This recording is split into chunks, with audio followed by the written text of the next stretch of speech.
ఇదే నాయకత్వంలో uniform civil code, population control ఇవన్నీ కూడా అమల్లోకి వస్తాయన్న పూర్తి నమ్మకం నాకు ఉంది. నాతో పాటు ప్రతి ఒక్క 140 కోట్ల భారతీయులకు కూడా ఉంది.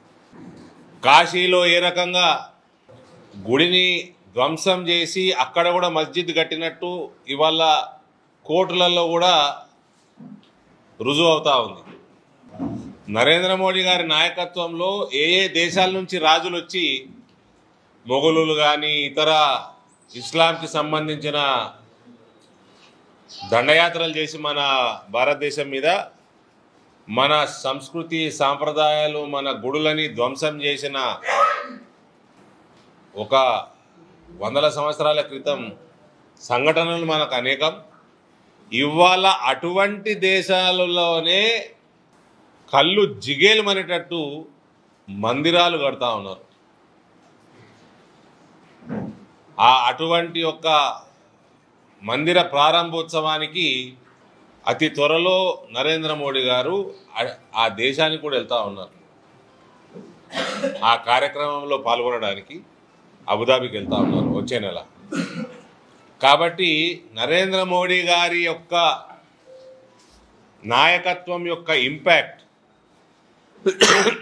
కేవలం భారతదేశంలోనే కాదు యావత్ ప్రపంచం పైన ఉంది. సంస్కృతి సాంప్రదాయాలు మన గుడులు గోపురాలే కాకుండా భారతదేశము ఒక వెనుకబడిన దేశం నుంచి ఇవాళ ప్రపంచాన్ని తలకిందులు చేసిన కరోనా మహమ్మారి సమయంలో 100కు పైన దేశాలకి మనం టీకాలు అందించి ప్రపంచవ్యాప్తంగా ప్రాణాలు కాపాడే స్థితికి ఇవాళ రావడం అంటే అది కేవలం మోడీ హేతో ముమ్కిన్ హే. చంద్రమండలం మీద ఇవాళ మనం గణతంత్ర దినోత్సవం నాడు అక్కడ కలెక్టర్ గారు ఇక్కడ ఎమ్మెల్యే గారు త్రివర్ణ పతాకం ఎగిరేస్తూ ఉంటే చంద్రమండలం మీద కూడా మన ట్రైకలర్ ఫ్లాగ్ ఉన్నదన్న ఒక గర్వం